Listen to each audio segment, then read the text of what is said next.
I've been a colored pencil artist for a pretty long time, and there's one major thing I implemented that drastically improved the look of my art.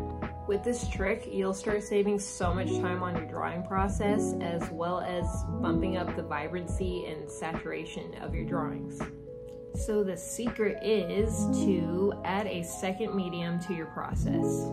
There are several mediums to choose from, and I've seen a lot of artists use watercolor paint, but for me personally, I love using markers. The reason I choose markers over paint is because I feel like I have so much more control with the nib of a marker than I do with a paintbrush and watery paint. And you can just see right here, this is what a marker looks like. This is called a brush tip, and it's kind of got like a little bit of a flex to it, but it's pretty firm, and I have a lot more control with this than I do with a paintbrush, so it's actually a pretty good choice if you're a beginner. There's a lot of different types of markers you can use with colored pencils, such as alcohol, which is what I use, or you can even use water base, which kind of has like a watercolor look to it. I just prefer alcohol markers because they're so much more saturated and vibrant, and they damage the paper a lot less, and they dry super fast. So if you want to see exactly how to use alcohol markers with colored pencils, then keep on watching for this super cute little demo. The perfect way to add alcohol markers into your regular drawing process is by using them as base colors. Before using any pencils, start by coloring in the subjects with a layer of marker. Not only will this cut your coloring time with the pencils in half, but it also eliminates that grainy look that pencils can leave. These teddy bears would have taken me a lot longer, but adding marker base is so much quicker and completely covers the paper underneath with no effort.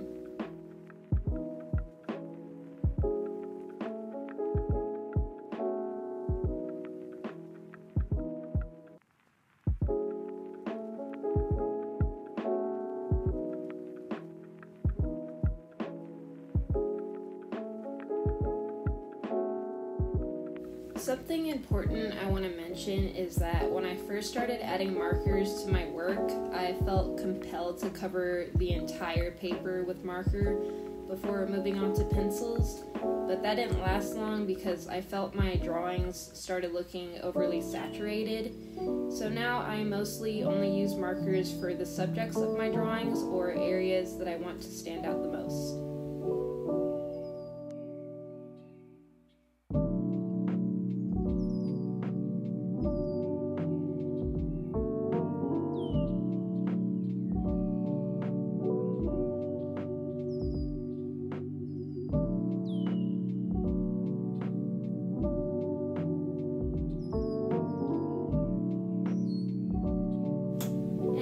It's time to start coloring in the cute little teddy bears.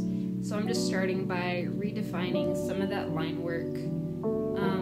And I like to think of markers as the underpainting for my pencils. And when I start adding the colored pencil, it takes very minimal layers to build depth in my drawing. I usually choose colors that are lighter than the base color and work my way up to the brightest highlights.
Once I've built up some of those highlights, I'll start going in with darker colors and complementary colors for shadow areas.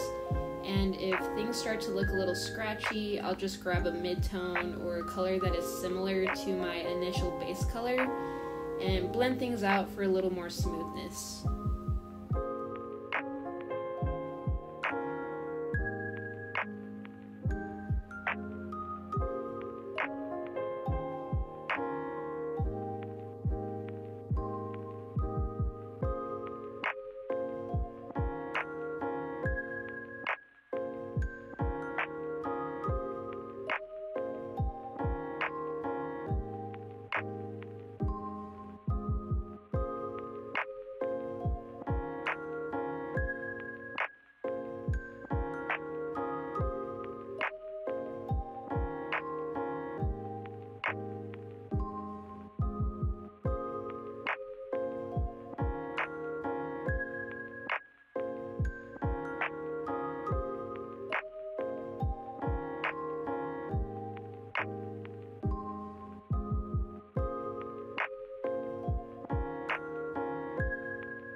Right here you can see that I'm starting on the butterfly wings, which was one of the most fun parts of this drawing. So if you want a more in-depth tutorial on how to draw butterfly wings like this, then leave a comment.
In this finished drawing, you can just see how much the fantasy girl and her little butterfly bear companions steal the show.